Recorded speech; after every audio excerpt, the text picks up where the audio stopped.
zako iainao no ho atony ny nofo rehetra. Ny zava-mahameloka dia mihoatra noho izay zakako, nefa ianao no mamela ny fahatsoanay. Sambatra izay fidinao ka mpanotoninao hitoetra eo an-kianjanao. Teo voko ny zavatsoa ao amin'ny tranonao izahay, dia ny zava-masina ao amin'ny tempolinao.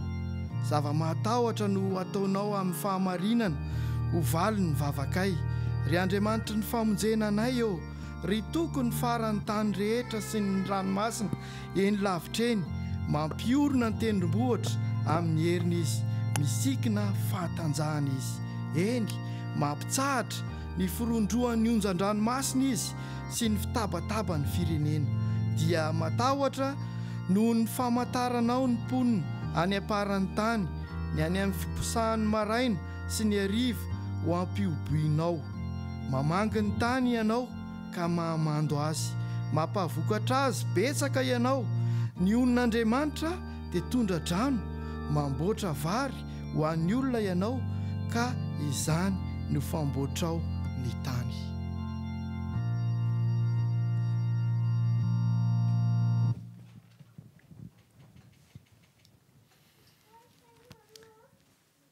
Iaraka hivavaka isika. Eny Tompo Andriamanitra eo manandratra ny foamam-pananay aminao izay ankehitriny, dia hidera sy hankalaza ny anaranao. Ndreto izahay vahoakanao, mpanomponao na eto amin'ity toerana ity na any amin'ny tokantrano tsirairay avy.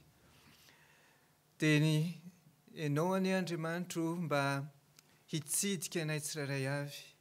Ianao handray anay, ary izay koa dia handray anao amin'ny fo feno fankasitrahana. Dia hidera sy hankalaza ny anaranao izay, dia hihiranao izay, dia hame voninahitra anao izay. Fafao Andriamanitra ny tsy fahamendrehanay rehetra, fafao ny tsy fahombiazanay rehetra. Ary aoka izay dia hodiovinao ho avelanao tanteraka amin'ny fahotanay. Ary afaka ny traka izay ankehitriny satria raisinao amin'ny fitiavana. Ny fotoana rehetra izay ho atolotra ianao eto Tompo dia ho akasitrahanao, ary ianao anie dia hamelombelona ny foamam-pananay araka izay efa nomaninao. Amin'ny anaran'i Jesosy Kristy no alorana izany vavaka izany. Amen.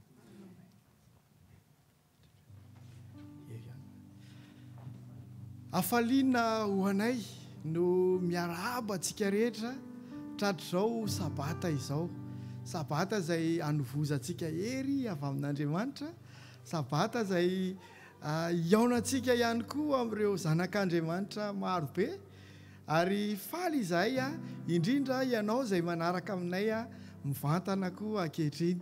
Ka ho marika izany fifaliana izany dia ndeha ho atsangantsika ny tanantsika ka hifanofahofantanana isika rehetra tratra izao sabata izao. Amin'izao fotoana izao dia manasanao aho. Manasanao hiaraka hivavaka isika, vavaka manetry tena. Raha afaka mandohalika ianao dia izay ny tsara indrindra. Raha ohatra ka tsy afaka dia izay amin'ny toerana mampety antsika tsirairay avy. Hiaraka hivavaka isika.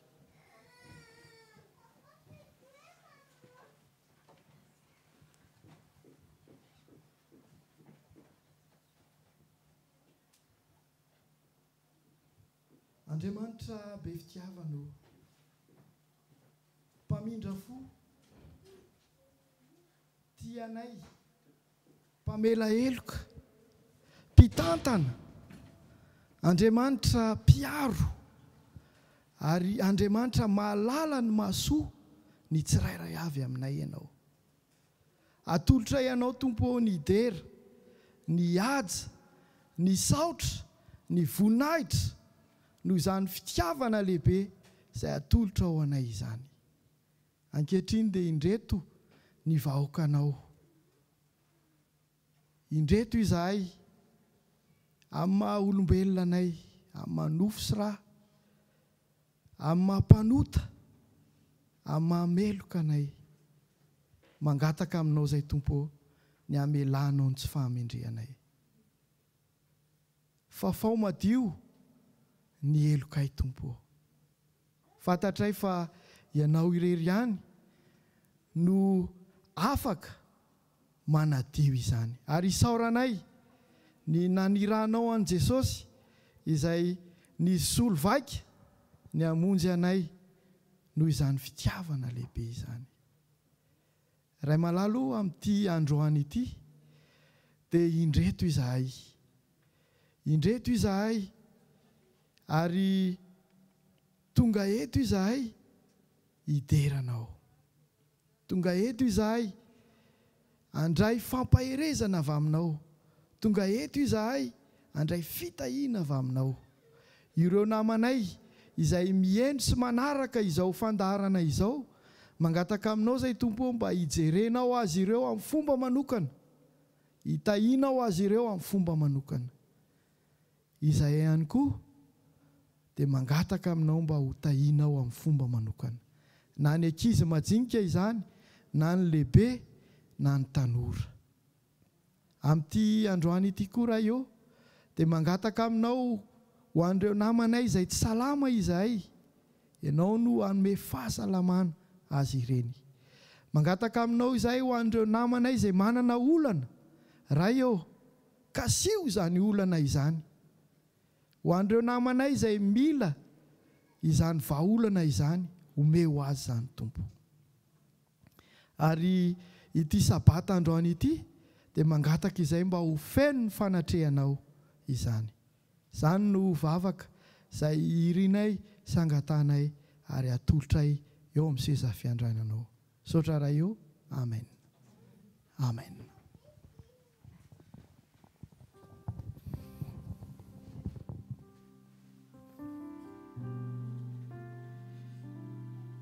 Amin'izao fotoana izao dia tonga amin'ny fotoana fanompovavahana dia ny fanatitra sy ny ampahafolony isika.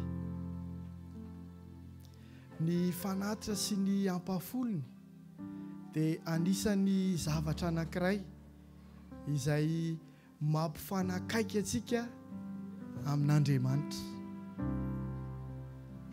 Ahoana ozy izy Andriamanitra? Mitedava dia ahita ianareo, manomeza dia omena ianareo. Arakaraky ny anomeza antsika sy ny tedava antsika dia Andriamanitra eo akaikintsika foana, ary izany zavatra ataontsika izany dia mampifanakaiky atsika amin'Andriamanitra, mampifanakaiky atsika amin'Andriamanitra.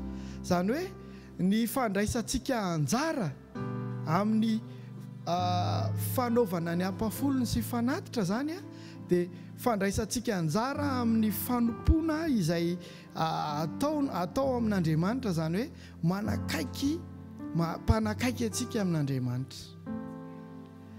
Ay ve izany izy ity?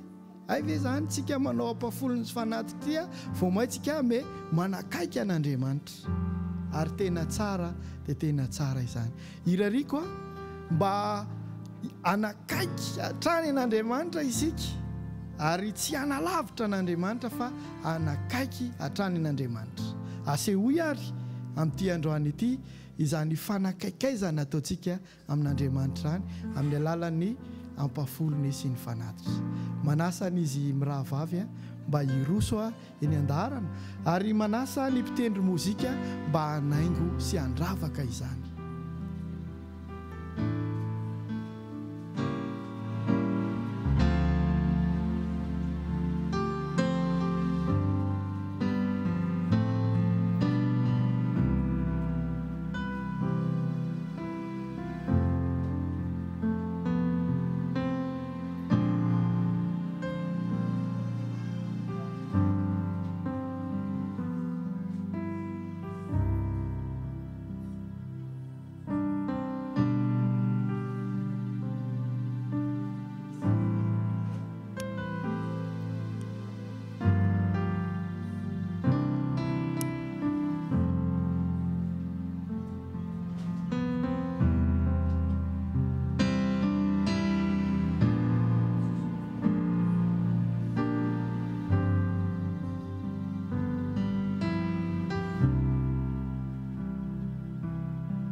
anasanao hivavaka isika eo am-toerana ihany.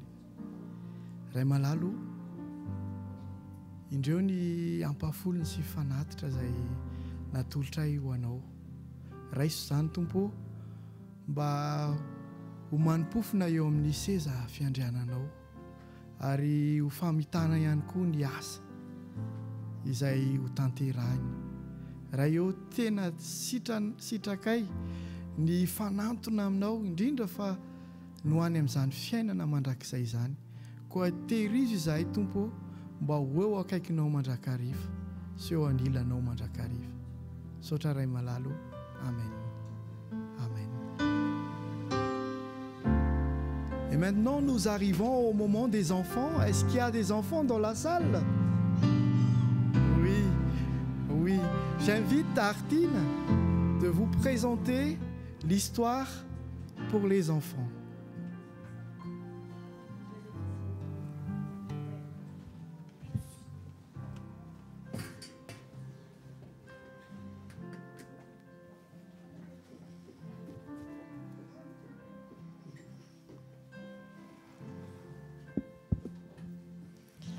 Alors, bonjour à tous les enfants. J'espère que vous allez tous bien. Alors, aujourd'hui, j'ai une petite question pour vous. Est-ce que vous êtes fort à l'école? Oui, vous travaillez bien à l'école? Et c'est quoi la matière que vous préférez? Oui, Jordan? Les maths. Jonathan, c'est quoi ta matière préférée? Le sport. Liana, c'est quoi ta matière préférée? Là? Le français? Alors aujourd'hui, je vais vous raconter l'histoire d'un petit garçon qui n'aimait pas les maths. Alors, ce petit garçon-là, il faut savoir qu'il était très, très doué à l'école. Mais il est doué parce qu'il écoute bien en classe. Je pense qu'on écoute bien, on écoute tous en classe si on est bien concentré. Et lui, il était comme ça. Il écoutait bien l'école, il écoutait bien le professeur. Mais arrivé à la maison, il ne travaillait pas. Vraiment, il se disait que si je travaille à l'école, j'ai plus besoin de travailler à la maison parce que j'ai déjà fait mon travail à l'école. Donc pour lui, c'était l'école, je travaille, et la maison, je m'amuse. Et sa mère, elle aimait pas trop qu'il réfléchisse comme ça, mais elle préférait qu'il travaille autant à l'école qu'à la maison. Et du coup, il y avait une semaine où il avait un contrôle de maths, et il s'est dit, toute la semaine, je vais bien écouter la professeure, et quand j'arriverai au contrôle de maths, je vais bien réussir. Du coup, il a écouté, il a bien écouté. Et quand il rentrait à la maison, sa mère elle lui dit maintenant, il faut que tu révises un petit peu, il faut que tu arrêtes de jouer, mets-toi un petit peu au travail. Et le petit garçon qui s'appelle Sam, il lui dit oui, t'inquiète pas, je ferai après ma partie. Sa mère lui dit ok, d'accord, c'est pas grave. Le lendemain, c'est la même chose. Il arrive à la maison et il joue, il ne travaille pas. Et sa mère lui prévient, elle dit tu vas pas réussir ton contrôle si c'est comme ça. Et le lendemain encore, c'est comme ça. Et le lendemain encore, c'est comme ça. Jusqu'au jour du contrôle. Lui, il arrive au contrôle, il est confiant, il s'est dit ouais, je vais réussir ce contrôle, j'aurai un 20 sur 20. Et il arrive devant sa feuille de contrôle et là, il comprend pas. Il n'a jamais vu ça. C'est tout nouveau pour lui. Et à la fin du contrôle, il sort de la classe et il pleure. Et le professeur, il lui demande « Mais qu'est-ce qui se passe, Sam? Qu'est-ce qui t'arrive? Pourquoi tu pleures? Il s'est passé quelque chose ?» Et Sam, il accuse la maîtresse d'avoir mis des questions qu'ils n'avaient jamais vues. « Mais on n'a jamais vu ça, mais c'est n'importe quoi, mais j'aurais jamais une bonne note. » Et la maîtresse lui dit « Bien, si, on a bien vu ça à l'école, j'espère que tu as bien travaillé. » Et ça me dit oui. Et du coup, il rentre à la maison, il se dit bon, je fais pas confiance à la maîtresse, je vais vérifier moi-même si on a fait. Et il regarde ses leçons et effectivement, ils avaient tout vu. Mais c'est juste qu'ils n'avaient pas travaillé. Et du coup, sa mère lui dit, alors, Sam, comment s'est passé ton test? Tu l'as bien réussi, j'espère. Et Sam, il a dit, non, maman, j'aurais dû t'écouter parce que j'ai pas révisé mon test et au final, j'ai rien compris à ce qui s'est passé. Et ce que j'aimerais vous faire comprendre par cette histoire, c'est que si vous écoutez Dieu, comme si vous écoutez vos parents, il vous montrera le bon chemin qu'il faut prendre. Voilà, c'était mon histoire pour vous les enfants et bon sabbat.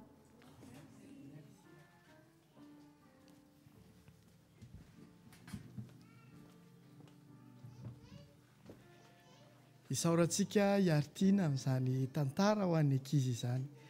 Izao dia mangataka ny Joanina indray tsika, manasa anao hamadika ny baibolinao ka hijery ny vaky teny fototra amin'ity anio ity. Mangataka ny Joanina hamaky an'izany.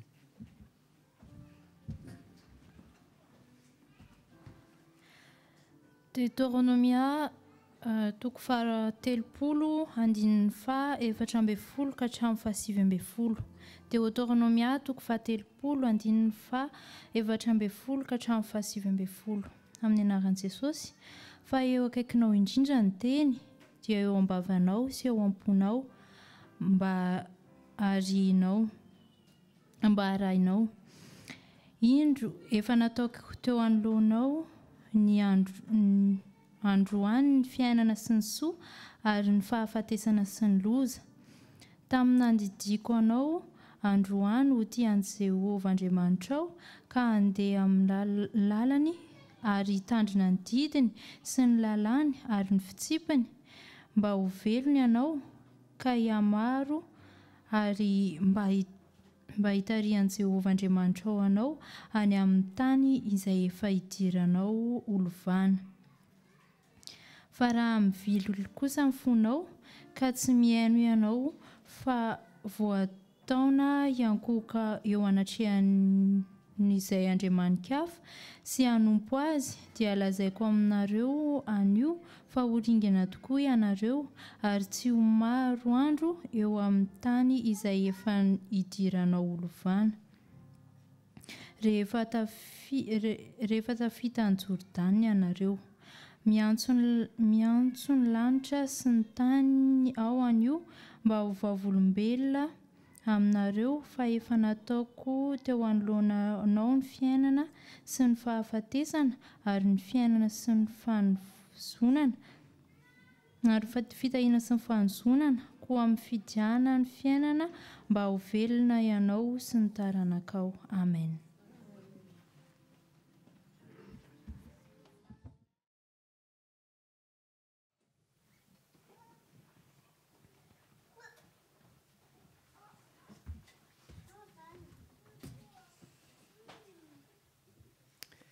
Eny Andriamanitra raina io sy manapetra ny fitiavanao, lehibe ny fahasoavanao ary ianao no iankinanay. Tonga eto izay tombo hidera sy hankalaza ny anaranao, tonga eto izay fandray koa ny fahasoavanao sy ny sakafom-panahy efa nomanao anay tsirairay avy. Dia raiso izay tombo ary sokafo ny foamam-panahinay ankehitriny. Manatona ny andro fety sika ankehitriny, dia amin'ny andro fety ohatran'izao efa falifaly daholo ny ankizy. Efa miomakomana daholo hoe inona re no fanomezana omenao. Dia efa angamba efa misy nanome efa nandeha efa tonga ny moniny sasany angambany. Fa zao koa ny olon-dehibe koa tsy diso anjara. Tsy diso amin'izany anjara zany. Miteny amiko angaminareo hoe aiza ho aiza le rangahy io Covid anie izao ny resaka fa tsisy an'izany resaka krismasy namana zany. Ry havana. Na dia izao ary ny toetrandro na dia izao ary ny vanim-potoana iainantsika dia tonga ny fahasoavana, tonga ny fanomezana ho antsika tsirairay avy. Tonga Andriamanitra manomana fanomezana ho antsika. Dia androany te hizara amintsika an'izay fanomezana izay, hanoana foamam-panahintsika handray an'izay fanomezana izay. Na zany ary ny lohaten'ity toriteny ity dia izao hoe fahafatesana sa fiainana. fa zao anao ny safidy. Ny faniriako dia ny fanomezana ho azontsika tsirairay avy androany dia ny fiainana. Ny fanomezana ho azontsika tsy fiainana fotsiny hoe fiainana modotry na fiainana mitsipozipozy, fa fiainana tena feno fifaliana, feno fiadanana, feno fahasambarana. Ary ny tiako tenena androany dia zao, na misy ary ny safidy hoe fatesana sy fiainana dia atsika tsirairay avy ny safidy. Tiako marihana avy hatrany eto hoe inona moa tsy resahana amin'ny fahafatesana ity. Ny fahafatesana resahana eto dia ilay fahafatesana vokatry ny fahotana. Fa io fahafatesana io tsy hoe kory hoe tapaka tanteraka amin'ny fofonainao dia izay vao maty.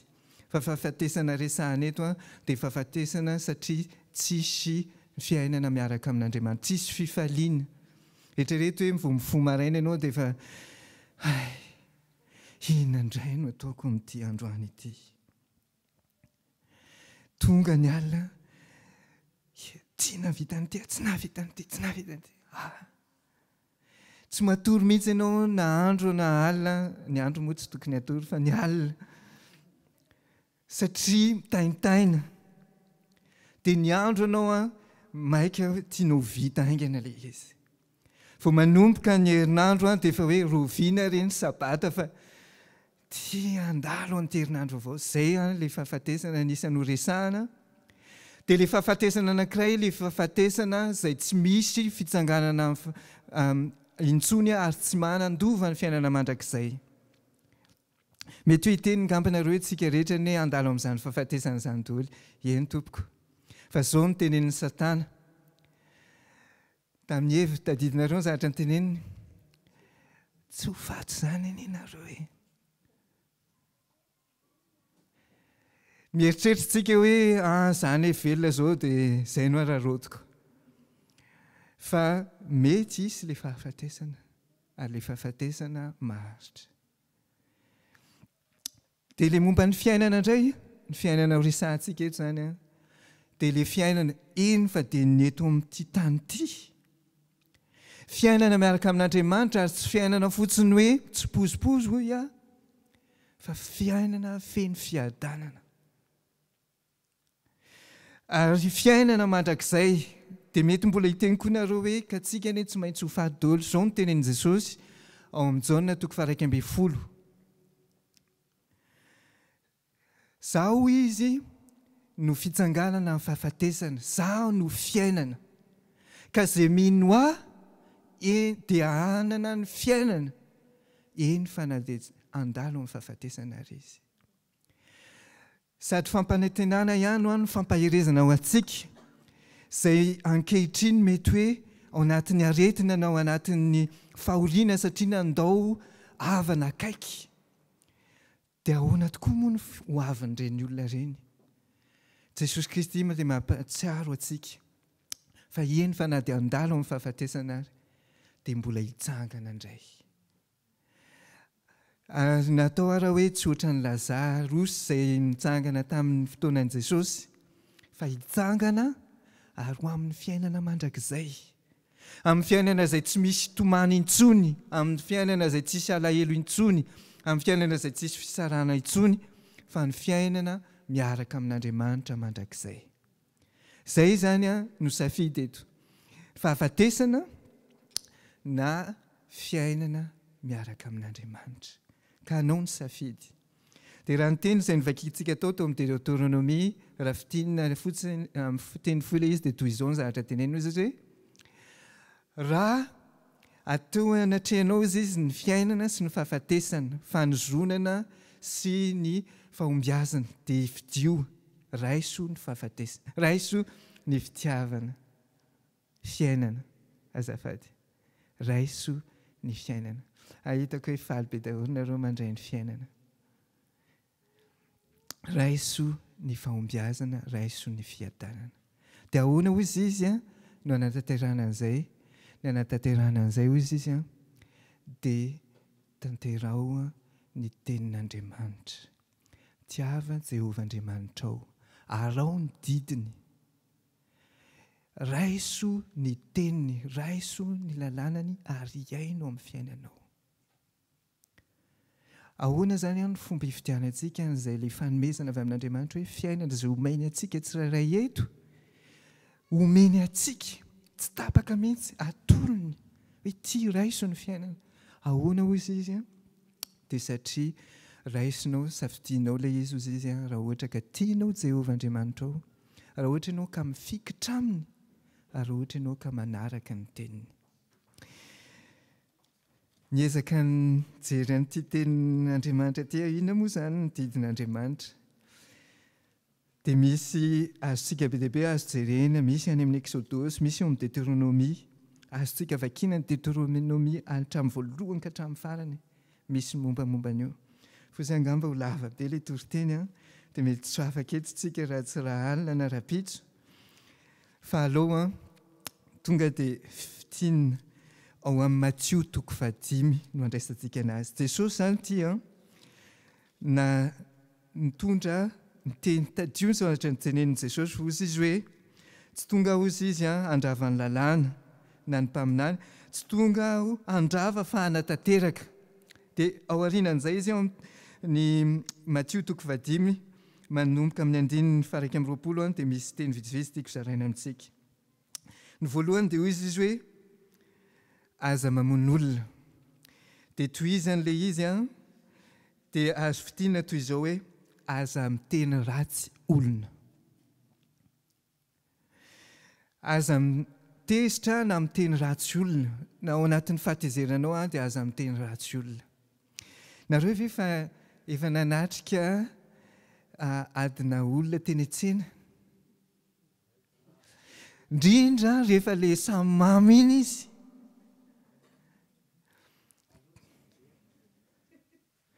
Dia indraindray misy olona misisika mijery, avy aloha hijery satria mampimely izy. Satria ao anatin'ilay izy mamo dia tsy fantany izay zavatra teneniny. Fa raha ohatra ka eo amin'ny toeran'ilay olona dia mafy, marary. Ary eritrereto hoe raha zanak'Andriamanitra tsika mifidy ny fiainana ka manao an'izay dia mafy. Rehefa ilay miady iny izy dia miteny ny anankiray dia mamaly mafimafy kokoa ny anankiray. Fa tsy sahaza antsika zanak'Andriamanitra zany izay andova ny fiainana. Izao no tenenin' Jesosy hozy izy hoe raha misy miteny aminareo hozy izy hoe foky alahy, adala, tsy misy dikany, tsisy saina, tsisy inona, tsisy ilanana azy. Dia izany olona izany hozy izy dia tokony ho alefa any amin'ny afobe. Vao niverenako ny vakiana androany fa tsy miteny izy hoe raha ohatra ka miteny amin'ny rahalahiny, fa rehefa miteny fotsiny hozy izy. Izany hoe na ilay olona ilay tena eritreretintsika hoe ohatran'izay ary no tenenana izany dia tsy mety. Izany hoe raha mifidy ny fiainana izany tsika ry havana dia tokony tsy hisy teny ratsy aman'olona mivoaka amin'ny vavantsika. Ary inona moa no mivoaka amin'ny vavantsika fa izay aty am-po. Ny faniriako ny sitrako indrindra dia toa tsy aty am-pontsika akory misy an'izay. Tsy moramora ilay izy, indrindra rehefa hoe tena sedra n'ilay izy. Aza mitenareo hoe mbola tsy sedrany nga amin'ny pastery. Si! Efa sedrany ary tsy mora fa ny sitrako ao dia tonga dia paf! Nefa izay no tenenin'Andriamanitra hoe tsy momba antsika, tsy mifanaraka amintsika izay tokony handova ny fiainana ny toetra tahaka izany. Zavatra anankiray teneniny indray dia hoy izy hoe aza mijangajanga. Dia Jesosy moa miteny hoe raha ohatra ka misy lehilahy hozy izy faly ery izao ny vehivavy. Raha misy lehilahy mijery vehivavy tsy miteny izy hoe lehilahy fa misy mijery vehivavy hozy izy ka ilazy dia efa nijangajanga tao am-pony sahady. Izany hoe raha vao mijery an'ilay vehivavy ka hoe ilana azy dia efa mijangajanga sady. Mazana be izany. Sarotra be. Izany hoe tia haka an'ilay olona anankiray izay tsy hanao izany. dia tsy mety hozy izy Jesosy. Raha izay no ataonao dia tsy misafidy ny fiainananao fa misafidy ny fahafatesana. Tsy hoe kory hoe izany tsy niara-natory tamin'ilay olona fa tena hoe vao po fotsiny, vao nentiny eritreritra fotsiny. Miala tsiny amin'ny teny aminareo fa navavy koa ary. Tsy ao anatin'ny sain'ny vehivavy tsy fantatro fa tsy samy olombelona tsika.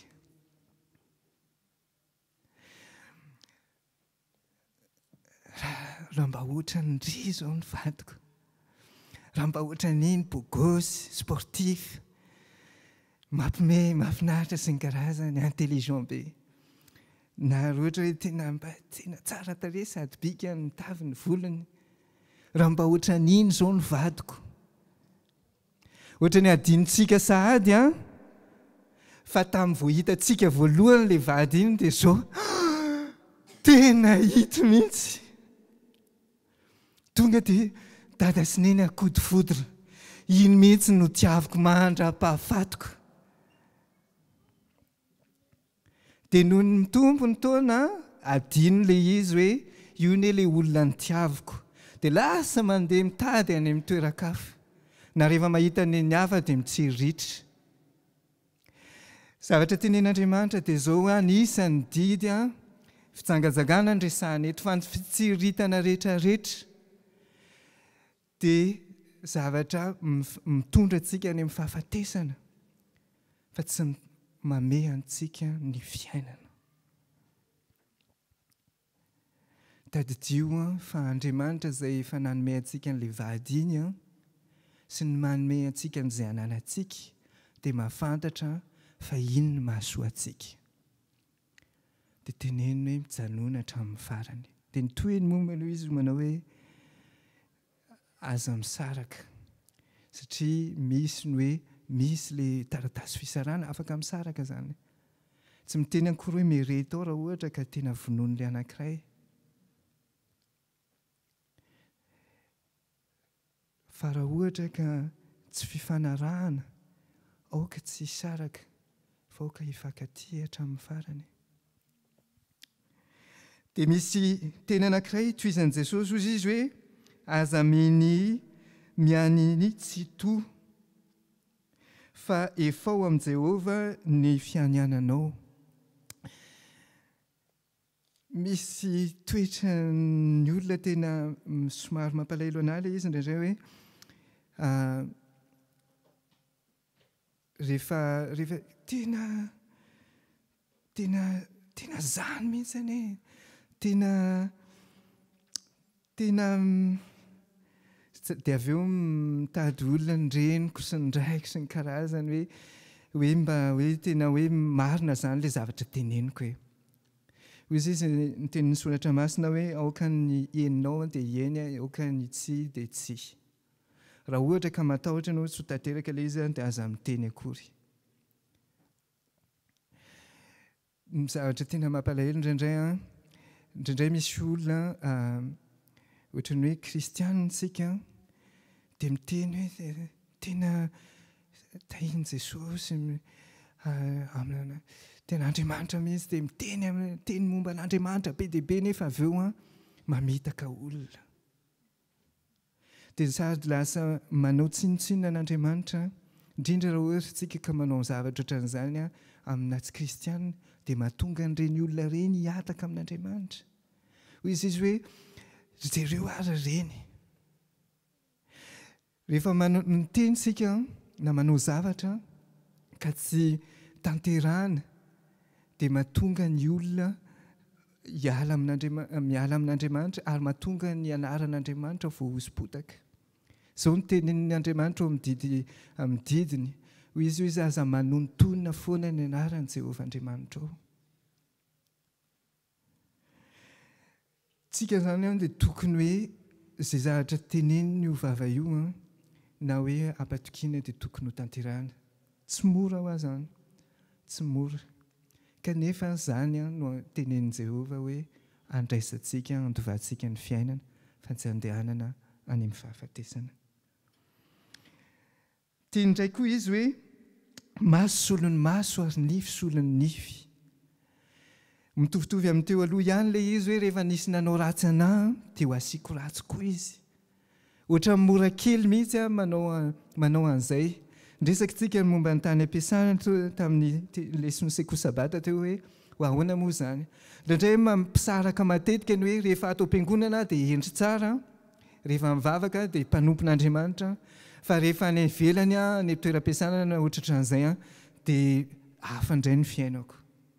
Dia raha ohatra ka misy manitsakitsaka anao ampiasana dia mba hitsakitsako koa izy satria ao anao lalàny hoe izany ka tokony olona hajainy. Fampianaran'i Jesosy raha ohatra isika ka te handova an'izay fiainana izay dia hoy izy hoe raha misy mikapoka anao amin'ny ilany dia atolorany azy ny ilany. Raha misy mangataka anao ny akanjonao ty dia meo anazy ihany koa ny akanjo misy kokoa. Raha ohatra ka misy mangataka anao hoe manaova arivo dia miaraha aminy manaova 2 arivo. Zay tsy misy mihitsy ao anatin'io teny io hoe raha misy manitsakitsaka anao dia avelao izy anitsakitsaka anao. Tsy misy an'izany ao. Raha ohatra ka misy mamono anao dia avelao izy mamono anao. Tsy misy an'izany ao. Raha ohatra ka misy tsy misy koa manao hoe raha ohatra ka misy miteny mafy anao na mandainga aminao na manakorotana anao any amin'ny hafa any dia manaova ohatran'izay. Tsy izay koa ny teneniny.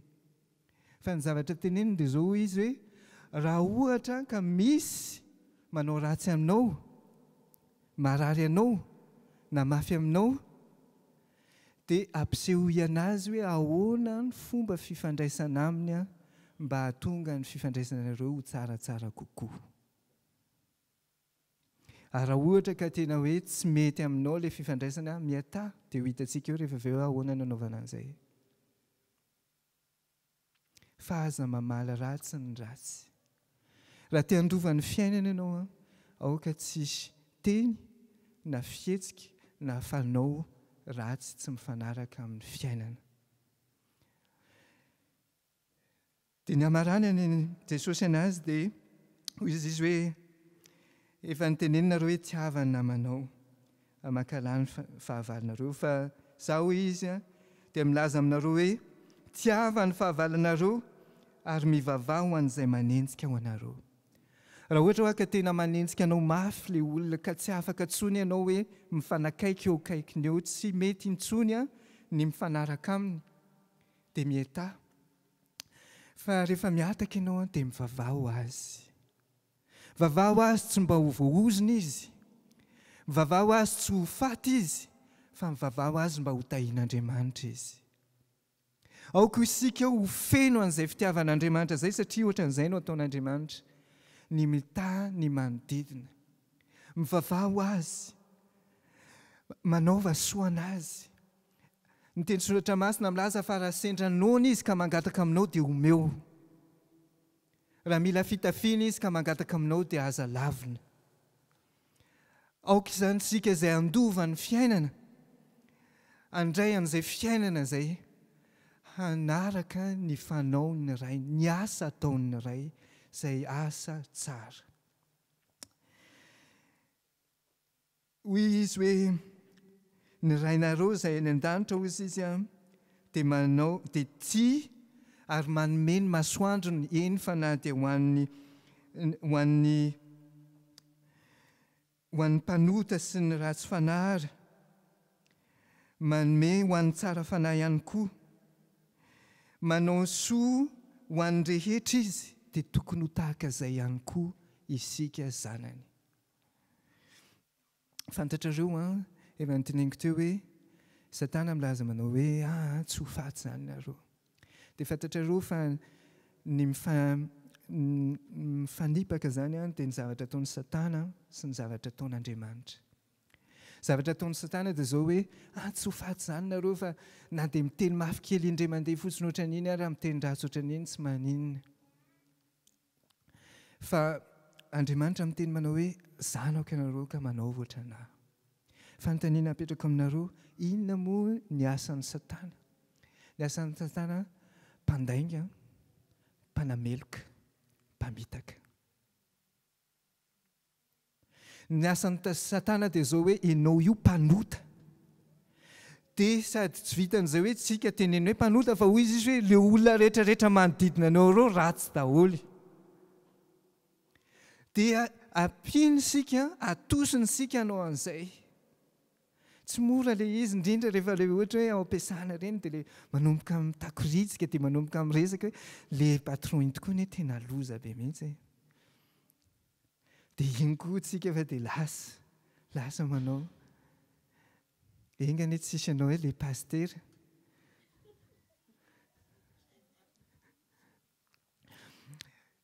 ny tena Andriamanitra dia zao hoe ny sitrak'Andriamanitra dia mamela ary izay satria zanantsika satria tsika amin'ny fiainana dia ny sitrany dia zao hoe mpanota ilay olona mivavaho anazy ho afaka amin'ny fahotana izy raha ohatra ka manahirana aoka tena ferantsika mihitsy ny vava tsy hizara zavatra ratsy ny saina tokony ho fafana tanteraka izany ary raha misy le izy dia tokony hivavaka isika ary feno ny fitiavan'Andriamanitra satria zanany isika ao amin'ny jaona 9 dia miteny Jesosy manao hoe raha zanak'Andriamanitra ianareo dia ho tia anahy fa za manao ny asany nataony indraiko fa satria ianareo zanaky ny devoly izay mahatonga anareo hieritreritra ny hamono olona hieritreritra ny andainga hieritreritra ny hanao n'ity zavatra ratsy rehetrarehetra itsika ry havana zanaky ny fahafatesana ve isika handova ny fahafatesana zay ve sa handova ny fiainana ny teny atao hoe tsy mora le izy efa ela efa amatonany nangataka tamin'Andriamanitra hoe Andriamanitra feno ny fitiavanao efa matonany nitsapako hoe nitsoan'Andriamanitra tato amiko ny hoe fahatezerana tena nitsoany satria za taloha tena vao mihetsika kely dia tena tonga dia miakatra fa tsapako hoe namboarin'Andriamanitra fa hatramin'izao tsika miresaka zao dia mbola miady indraindray rehefa tonga avany le fiantsiana tena mangataka amin'Andriamanitra ampitony eo ny foko Andriamanitra fenoy ny fanahinao Andriamanitra indray mbola mipoaka tsy mafy loatra satria tsy maninona sady misy mpifanolo-bodirindrina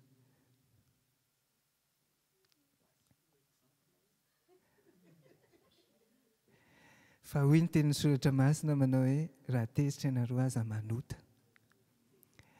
ary le manota ity tsy ny hoe mamaky vilia ihany fa le miteny ratsy ka aoka Andriamanitra ny anampy atsika mba hampitony ny fohamam-panahintsika izao ny tenenin'ny Jaona any amin'ny epistily ny soratan'ny Jaona dia izy fa toy izao ny fitiavan'Andriamanitra anareo dia nanaovany anareo ho zanak'Andriamanitra ary zanak'Andriamanitra ianareo raha zanak'Andriamanitra isika dia tsy zanaky ny satana intsony tsy mandova ny toetra ratsy intsony fa mandova ny toetra n'Andriamanitra aoka hitoetra amintsika izany ka na dia eo ara ilay fakam-panahy aoka isika hiasan'ny fanahy masina anaiky hiasan'ny fanahy masina mba hampitony ny fo hampitony ny fanahy ary amin'izao andro fety izao aoka tsy ny aretina aoka tsy ny fahasahiranana amin'ny ny asa sy ny zavatra isan-karazany mahatonga ny fiainantsika anjombona fa aoka ny fiainan'Andriamanitra hanjaka amintsika aoka ny izany fitiavan'Andriamanitra izany hanjaka amin'ny fiainantsika aoka tsy hisalasala akory hoe mety ho tonga amiko ve ny fiadanana fa mety ho tonga aminao ny fiadanana anao ny safidy hoy Andriamanitra omeko tonatrehanao ny fahafatesana sy ny fiainana fidio ny fiainana ry havana raha mety hoe ao anatin'ny fahoriana mafy isika ankehitriny iny fa na dia mety tsy moramora ary ny andalovantsika amin'izao fotoana izao mety hoe ao tokantranao tsy mora ny any am-piasana tsy mora ny mpifanolo-bodirindrina tsy mora te hiona amin'ny namana sy ny tapaka nefa tsy afaka mifandray tanana koa, tsy afaka mifanoroka akory, tsy mora. Nefa amin'izany fotoana izany Andriamanitra mbola miteny amintsika hoe mety aminao ny fiainana, fidio ny fiainana. Aoka isika tsy haly eto, aoka isika tsy tsangana eto raha tsy miteny amin'Andriamanitra hoe Andriamanitra omeo anahy ny fiainana. Iaraka hivavaka isika, iaraka hivavaka ao am-pony tsirairay avy. Raha ohatra ka misy fahazarana ratsy, ohatra hoe miteniteny foana, miteny ratsy olona, na ohatra hoe mitsiritra zavatra tsy atsika fa an'olona, na ohatra hoe tsy mitazona ny teny nomena, na ohatra hoe mamaly faty, na ohatra koa hoe tia ihany fa namana ihany fa tsy afaka amin'ity ny manenjika antsika, dia aoka isika angataka famelana amin'Andriamanitra ankehitriny. Andriamanitra, ianao mahafantatra ty ny amponay, ianao mahafantatra ny fiainanay. Mila famonjena avy aminao izay Tompo, tsy hay ny fahazarana tsy avy aminao rehetra, soloy fahazarana tsara avy aminao izany Tompo. Fa nanao masina ny ankehitriny hikasika anay tsirairay avy, tsy handidina anay eto fotsiny fa hitsofoka ty amponay, hanjaka amin'ny fiainanay, hanjaka amin'ny fonay, hanjaka amin'ny sainay, hanjaka amin'ny tenanay rehetra. Izany fa nanao masina izany koa Tompo, hanjaka ao tokantrano, hanjaka amin'ny any am-piasana ihany koa, izay toerana misy anay rehetra, ka hanazava ny vahoakanao, hanazava ny tsy mahafantatra anao ihany koa. Mangataka aminao izay Tompo, vonjeo izahay ary ampiasao ny fanirinay ankehitriny dia hifidy ny fiainana tsy hoe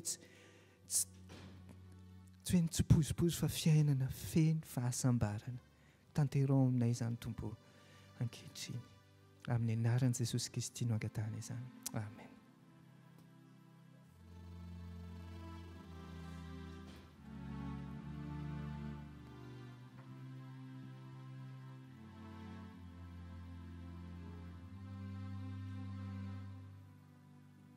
Saorantsika Andriamanitra noho izany hafatra izay nomeny atsika izany, misafidy ny fiainana.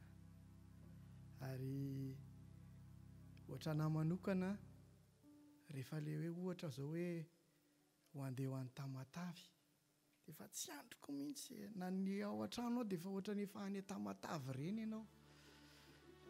Dia izaho zany mba faniriko atsika, satria isika efa misafidy ny fiainana, dia mba ohatra ny efa any amin'ilay fiainana koa zany no mba faniriko atsika hoe fa miainana izay efa any amin'ilay fiainana izay. Mba jereo ange ity nofoko ity nofoko rehefa hiverin'i Jesosy, tropetra fara minjany, misokatra ny lanitra, miovotra ny tany, niverin'i Jesosy. Ny papapapa ireo zay very sady feno orooro, fa ireo vovonjy tsy hita isa manidina dia miakatra mba ho any am-paradisa. Wow! Eny amin'ny ranomasina fitaratra, anao kalain isika, dia hifanao kokoa, hifampiarahaba tonga soa.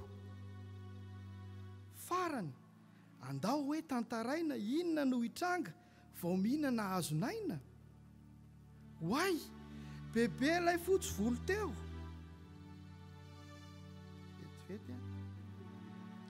Bebe ilay fotsy volo teo, lasa tanora kely fa jereo. Lay tava feno ketroketrona, toa miova moramora, toa lasa endrika tanora. Dia mijoro tsara i dadabe, tsy manjoko, mila tehina fa afaka mandeha. Toa bangaritana izy teo, nefa nanirinify fa jereo. Odry, izao lay fo kely tsy ampirefy, ny tombo alavana vetivety, nanjary feno ny antsarany, andray mitovy izahay sy Adamo. Rehefa amin'ilay fotoana ny toy ny miomana fa tsy ho ela izany. Ao anatin'ity iray ity hoe raha oviana re no hitanay ilay tanjony kanana no ataontsika izany nofonofontsika izany hoe ho hitantsika io ary efa misafidin'ny fiainana isika araka ny tenin'ny pasteur fa ho tonga any amin'izany a fiainana mandrakizay izany. Andao redontsika ny hira raha oviana re no hitanay ilay tanjony kanana. Manasa ireo izay miara miventy ny hira miaraka amiko aho ary ataontsika eo am-pitsanganana izany hira izany. Ataontsika marisodrisika tsara raha oviana re no hitanay ilay tanjony kanana.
Alohan'ny andrasantsika tsorano dia mbola mampirisika antsika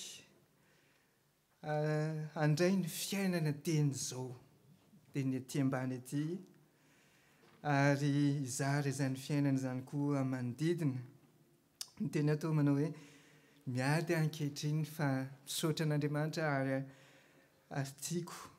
tiako ny teny aminareo fa tsara Andriamanitra ary hainy manamboatra ary tsapako hoe hain'Andriamanitra ny manamboatra ny toetrako ary mino fa Andriamanitra koa anamboatra ny toetrantsika teny izao dia rehefa hiverina izy dia ny toetra mifanaraka amin'ny sitrapony no ataony amintsika. Ary ny teny izay andraisantsika tsodrano teo amin'ny nomero 9 dia mivaky toy izao: ho hita ianao anie Jehova ka hiaro anao, hampamirapiratra ny tavany aminao anie Jehova ka hamindra fo aminao. Dia hametraka hanandratra ny tavany aminao anie Jehova ka hanome anao fiadanana, mandehana amin'ny fiadanana, dia nyzao ka ho mandrakizay. Amen.